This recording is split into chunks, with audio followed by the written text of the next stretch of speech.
ये शख्सियत या एक तो पहले तो किसी धर्म का है नहीं, ऊपर से ये अपने आप को एक हिंदू हुली का नाम देते हुए पूरे ऑल ओवर कर्नाटका के अंदर एक माहौल बिगाड़ते हुए फिर रहा है। इसने बाला साहेब ठाकरे के घर में प्रोफेट मोहम्मद पैदा हुए बोलकर बात कही, जो कि इसने जो है उद्धव ठाकरे को कहा। लेकिन ये ऐसी एक जहरीली बात और ये ख़ास तौर से कि हुजूर अकरम सल्लल्लाहु अलैहि वसल्लम की शान में एक किस्म की गुस्ताखी ये मुसलमान कभी बर्दाश्त नहीं करता।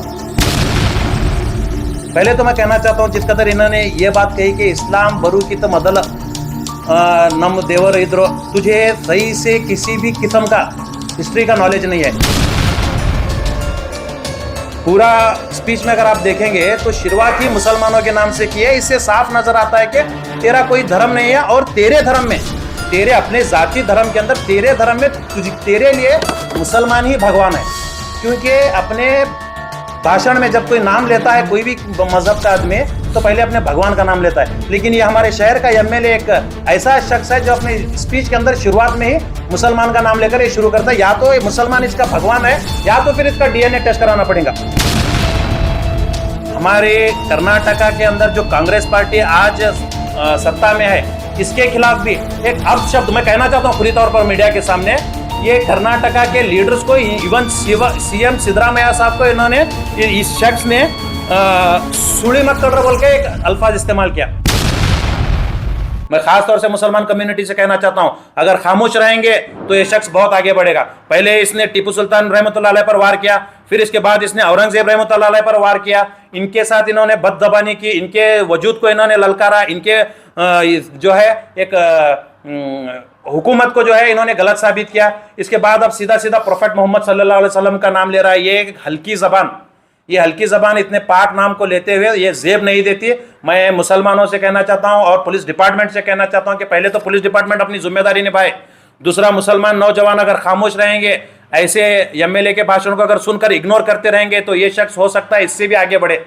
तो सबसे पहले इस पर एक्शन लेना जरूरी है। जब कांग्रेस के आला पदाधिकारियों को ये सुली मकर्रा बोलकर जब अल्फाज इस्तेमाल करता है और इनके कानों पर जूं तक नहीं रेंग रही, तो या तो ये बेशर्म हुकूमत है या तो फिर जो है ये सुनना नहीं चाहते, या तो फिर ये जो है एक्शन लेना नहीं चाहते। अगर तू इतना वफादार होता, अगर तू शख्स इतना वफादार होता तो पहले अपनी पार्टी से वफादारी करता। तू पार्टी का निकाला हुआ बेईमान शख्स है।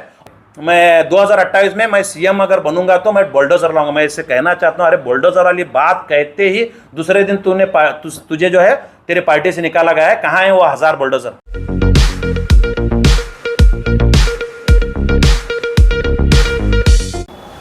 स्वागत है आपका R1 न्यूज़ में। मैं आपके साथ वासंती कलाल।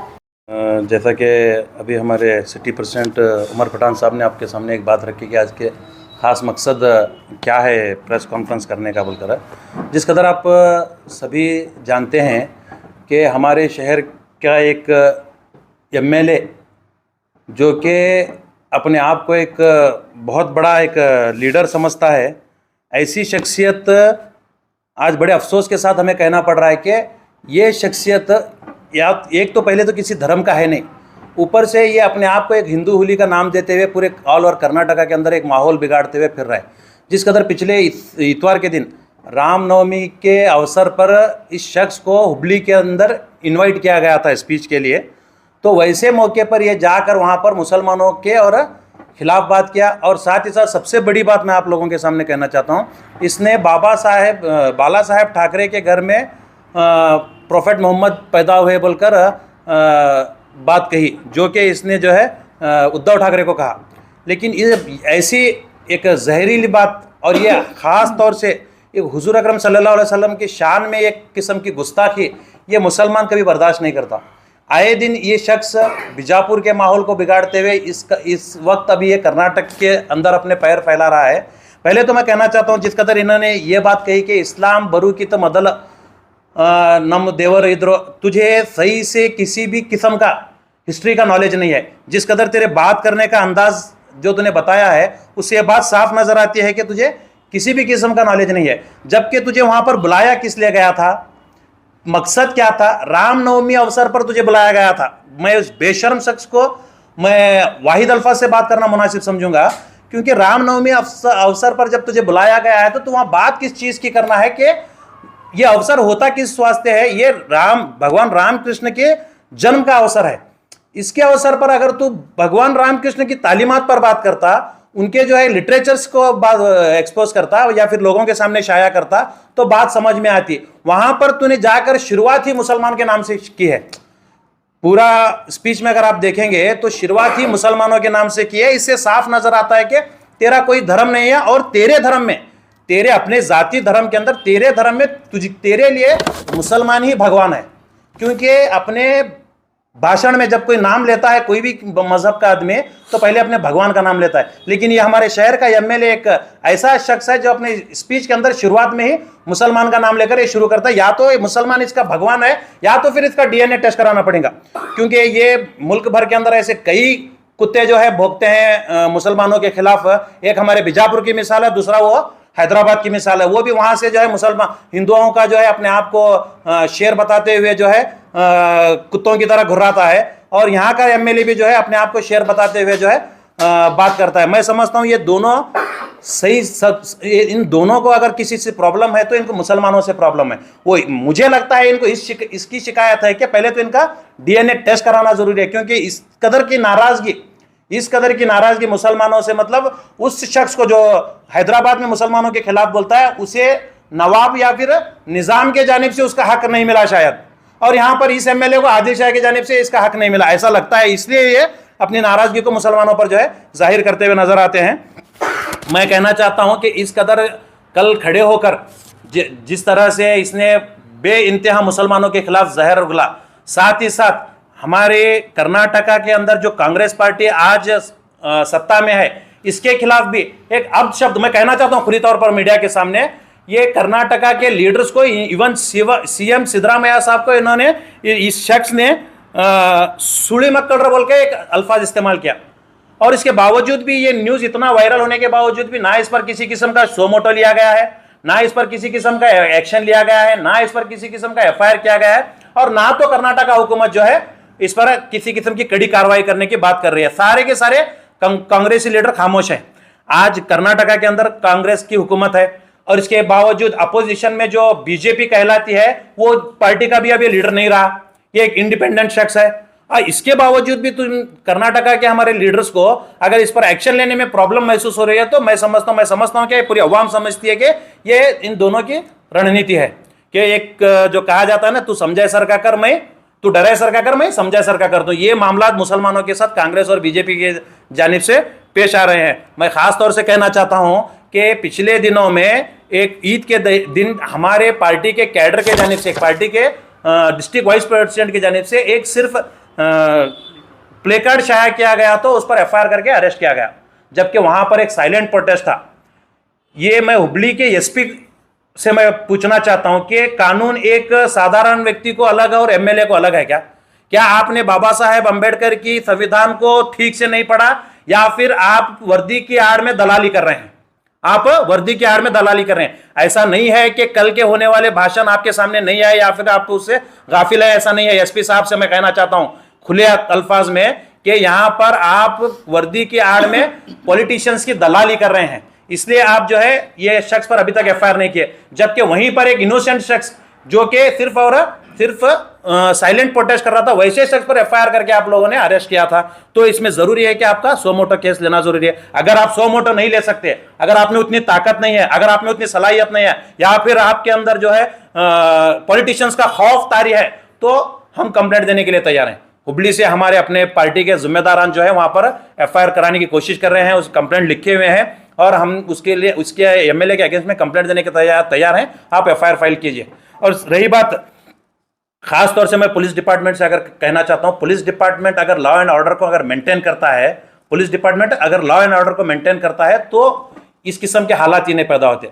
अब ये शख्स अपनी सेपरेट पार्टी बनाने के लिए, हिंदू भाइयों को वर्गलाने के लिए, या फिर कुछ ऐसे जोशीले नौजवान जो कि 14 से लेकर 24 या 25 आज जो चल रहा है 2025 है, इन दिनों में जो बीजेपी हुकूमत की जो जहरीली बातों को सुनकर जवान हुए हैं, ऐसे नौजवानों को वर्गलाकर ये जो पार्टी बनाने की साजिशें कर रहा है, तो लाख पार्टी बना, हमें किसी किस्म की प्रॉब्लम नहीं है, लेकिन तू अपने मफाद के लिए मुसलमानों को गाली नहीं दे सकता, ये हम बर्दाश्त नहीं करेंगे। और साथ ही साथ तूने यहाँ पर हुजूर पाक सल्लल्लाहु अलैहि वसल्लम का नाम लिया है। मैं खास तौर से मुसलमान कम्युनिटी से कहना चाहता हूँ, अगर खामोश रहेंगे तो ये शख्स बहुत आगे बढ़ेगा। पहले इसने टीपू सुल्तान रहमतुल्लाह अलैह पर वार किया, फिर इसके बाद इसने औरंगजेब रहमतुल्लाह अलैह पर वार किया, इनके साथ इन्होंने बदजबानी की, इनके वजूद को इन्होंने ललकारा, इनके जो है एक हुकूमत को जो है इन्होंने गलत साबित किया। इसके बाद अब सीधा सीधा प्रोफेट मोहम्मद सल्लल्लाहु अलैहि वसल्लम का नाम ले रहा है। ये एक हल्की ज़बान, ये हल्की ज़बान इतने पाक नाम को लेते हुए ये जेब नहीं देती। मैं मुसलमानों से कहना चाहता हूँ और पुलिस डिपार्टमेंट से कहना चाहता हूँ कि पहले तो पुलिस डिपार्टमेंट अपनी जिम्मेदारी निभाए, दूसरा मुसलमान नौजवान अगर खामोश रहेंगे, ऐसे एमएलए के भाषण को अगर सुनकर इग्नोर करते रहेंगे तो ये शख्स हो सकता है इससे भी आगे बढ़े। तो सबसे पहले इस पर एक्शन लेना ज़रूरी है। और साथ ही साथ मैं इस बात को दर्शाना चाहता हूँ आप लोगों के सामने कि ये रामनवमी के जो अवसर पर हमेशा से ये राम जन्म की एक अवसर पर हमेशा से ऐसे कुछ पागल कुत्ते, ये इनका जो ईद माना जाता है, एक बड़ी ईद माना जाता है, ऐसी ईद को ये लोग हाईजैक किए हुए हैं, एक दहशत सा मुल्क में बिठाए हुए हैं कि अब रामनवमी है तो कहीं ना कहीं दंगे फसाद होंगे, कहीं ना कहीं जो है पतरा होगा, कहीं ना कहीं जो है मारपीट होगी, या फिर कहीं ना कहीं मॉब लिंचिंग होंगी। ऐसा एक आम लोगों के जहनियत बन चुकी है, जबकि ये एक मेरे हिंदू समाज के लोगों के लिए एक पवित्र ईद है। तो इस पवित्र ईद के दौरान ये भगवान राम की जो है उनकी तालीमात को शाया करने के बजाय मुसलमानों का अगर जिक्र कर रहे हैं, तो मैं पहले भी कह चुका हूँ और दोबारा कहना चाहता हूँ कि तुम्हारे डीएनए के टेस्ट की जरूरत है, जहां पर तुम्हें मुसलमानों का नाम बार बार ले रहे हैं। और मैं जो लोगों ने हुबली में उन्हें बुलाया था, मैं उन जाहिल लोगों से, मुझे किसने बुलाया था मुझे नहीं पता, लेकिन हो सकता है जाहिल लोगों ने ही इन्हें इन्वाइट किया होगा, क्योंकि अगर ऐसे मौके पर अगर किसी को तुम बुलाते तो एक देशभक्त को बुलाते, अगर ऐसे मौके पर किसी को बुलाते, किसी साधु संत को बुलाते, तो कुछ अपने अच्छी बातों को तुम्हारे सामने रखा, अपने अच्छे तालीमात को जो है गीता में क्या कहा गया है, पुराण में क्या कहा गया है, ऐसी तालीमात को अगर आपके सामने रखते तो इस देश का माहौल जो है बरकरार रहता या फिर अच्छे से मेंटेन कर सकते थे। इसके बजाय इन्होंने एक ऐसे शख्स को बुलाया है जो एक देश के अंदर देशद्रोही कहलाता है, क्योंकि इन पर जो है पाकिस्तान का झंडा लहराने के केसेस दर्ज थे, पाकिस्तान का झंडा हमारे देश में लहराने के केसेस दर्ज थे। ऐसे शख्स को जब तुम बुला रहे हैं बोल, तो क्या साबित करना चाहते हैं? क्या इस देश को देशद्रोहियों के हाथों सौंपना चाहते हैं? ये एक आप लोगों के लिए बहुत बड़ा शर्मनाक मामला है। ये बुलाने वालों को भी समझना जरूरी है और इनको सुनने वालों को भी समझना जरूरी है। मैं मेरी पार्टी की जानिब से इस बात को कहना चाहता हूं कि अगर मैं एक चैलेंज के तौर पर कहना चाहता हूं कि अगर तू इस हरकतों से, ऐसी हरकतों से अगर बाज नहीं आएगा तो हम शायद इसलिए इसके लिए कदम आगे बढ़ाएंगे, क्योंकि ऑलरेडी हमारे SDP social democratic party of लोगों के अंदर के कैडर्स के अंदर ऐसी चीजों को लेकर सब्र का मादा हमारे पास नहीं है। हम बर्दाश्त नहीं कर सकते, चाहे आम लोग खामोश रहें, लेकिन मैं उम्मीद करता हूं कि इस मामले में कोई आम शख्स भी खामोश नहीं रहेगा। बस मैं ये कहना चाहता हूं कि सब लोग मिलकर पहले तो इसके खिलाफ जो है कानूनी कार्रवाई करें और दोबारा ये किस किस्म की हरकत ना हो, ऐसे जो है इसे सजा की जरूरत है। ये इतवार के दिन, जिस दिन रामनवमी अवसर मनाया जा रहा था हर जगह पर, ये इतवार के दिन जो है हुबली में इन्हें बुलाया गया था। तो वहाँ पर अपनी स्पीच के दौरान इन्होंने कंप्लीट मुसलमानों का नाम लेते हुए बाला साहेब ठाकरे के घर में उद्धव ठाकरे को मोहम्मद पैगंबर का लक़ब देकर इन्होंने इस शख्स ने बुलाया या फिर बोला, तो ये नाकाबिले बर्दाश्त है। आज को 3 दिन हो गए उनके बयान देकर, आज आप प्रेस कॉन्फ्रेंस जी, इसका मकसद क्या है बोले तो हम खास तौर से इसे हुबली में एक एफआईआर कराने की कोशिश कर रहे हैं, क्योंकि कल मीडिया में वायरल हुआ है। हुबली में हम एक एफआईआर कराने की कोशिश कर रहे हैं। दूसरी बात यह है कि ये हमारे बीजापुर शहर का एमएलए है बोले तो शहर बीजापुर के अंदर भी ये चीज़ मालूम होना जरूरी है, इसलिए हम लोग प्रेस कॉन्फ्रेंस कर रहे हैं। साथ ही साथ हम डिपार्टमेंट को भी ये बात बताना चाहते हैं कि आप कहीं ना कहीं अपने काम के अंदर, आप कहीं ना कहीं अपनी जिम्मेदारी के अंदर, आप कहीं ना कहीं लॉ एंड ऑर्डर को मेंटेन करने में मिस हो रहे हैं, जिसकी वजह से ये फसादात शहरों में पेश आ रहे हैं। आए दिन इस किस्म का आदमी अगर खुले सांड की तरह अगर पूरे कर्नाटक में घूमेगा तो ये पूरे सूबे को जो है, रियासत को जो है आग लगाएगा। क्यों उन पर कार्रवाई नहीं हो रही? वही तो यहाँ पर जो है सबसे बड़ी फेलवर जो इसमें मैं कहूँगा कांग्रेस गवर्नमेंट की है। जब कांग्रेस के आला पदाधिकारियों को ये सुले मक्कड़ बोलकर जब अल्फाज इस्तेमाल करता है और इनके कानों पर जूं तक नहीं रेंग रही, तो या तो ये बेशर्म हुकूमत है, या तो फिर जो है ये सुनना नहीं चाहते, या तो फिर ये जो है एक्शन लेना नहीं चाहते। ये मैंने आपको शुरुआत में जो बताया कि मैं डरे जैसा कर दूं तो समझे जैसा कर, जो हमारी बीजापुर के लैंग्वेज में एक कहावत है, तो ये मुसलमानों के साथ चल रहा है। तो इसके दौरान जो है हो सकता है इसमें सीएम सिद्धरामैया साहब एक्शन मोड पर आ जाते, या फिर डीके शिव कुमार साहब एक्शन मोड पर आ जाते, या फिर हमारे लीडरों को कितने इसका किस्म की गंदी गाली दी बोलकर एमबी पाटिल साहब जो है उस्तुवारी मिनिस्टर, ये जो है इसमें आगे बढ़कर जो है कंप्लेंट करवाते, एफआईआर फाइल करवाते, इसे अंदर करवाते। यह आपके लिए भी आसान है, हुकूमत आपकी है, पुलिस डिपार्टमेंट आपका है, गृह मंत्री आपका है, और ये पार्टी से भी नहीं है, किसी पार्टी से जुड़कर भी नहीं है, इंडिपेंडेंट है, इसके साथ इसकी खुद की पार्टी नहीं है। अगर तू इतना वफादार होता, अगर तू शख्स इतना वफादार होता तो पहले अपनी पार्टी से वफादारी करता। तू पार्टी का निकाला हुआ बेईमान शख्स है और तू कौम से क्या वफादारी करेगा, सवाल ही नहीं पैदा होता। ये झूठे अफवाह फैलाकर ये हुकूमत करने की फिराक में या फिर सीएम बनने की फिराक में जिसमें इसने कहा है कि मैं 2028 में मैं सीएम अगर बनूंगा तो मैं बुलडोजर लाऊंगा। मैं इससे कहना चाहता हूं, अरे बुलडोजर वाली बात कहते ही दूसरे दिन तुझे जो है तेरे पार्टी से निकाला गया है। कहां है वो 1000 बुलडोजर? जिस कदर तूने यूपी हुकूमत की जो बात कही थी कि यूपी हुकूमत की जो लॉ एंड ऑर्डर को यहाँ पर मेंटेन किया जाएगा बोलकर, तो तेरे 1000 जो है जीसीबी बुक किया था, बुलडोजर बुक किया था, वो कहाँ है? और दूसरी बात मैं ये बोलना चाहता हूं कि इसने एक जुमला ये भी इस्तेमाल किया है इसमें कि जन्नत को भेजेंगे। जन्नत को भेजने का क्या मुराद? जन्नत को शख्स जीते जी नहीं जा सकता, और जन्नत जैसे हुजूर अकरम सल्लल्लाहु अलैहि वसल्लम जैसे पाक शख्सियत का नाम लेने की तेरी ज़बान के काबिल नहीं है तेरी ज़बान। तो जन्नत की जो बात कर रहा है, जन्नत को जो है जीते जी नहीं जा सकता, तो ये डायरेक्ट जन्नत बेचता हूँ अल्लाह अकबर बोल के वहीं जाना ये लोग बोल के बोलता है। बोले तो ये कहाँ ना कहाँ एक मर्डर, एक जेनोसाइड कर्नाटका के अंदर कराने के प्लान में है। ये कहाँ ना कहाँ एक बहुत बड़ा जेनोसाइड जो है कर्नाटका के अंदर कराने के प्लान में है। इसकी बातों से साफ मैसेज मिल रहा है। तो डिपार्टमेंट यहां पर जो है अलर्ट होना जरूरी है, क्योंकि अगर डिपार्टमेंट अलर्ट नहीं होगा तो एक बहुत बड़ा फसाद कर्नाटक के अंदर बर्पा होगा। मैं आप लोगों के सामने क्लियर बता रहा हूं इस बात।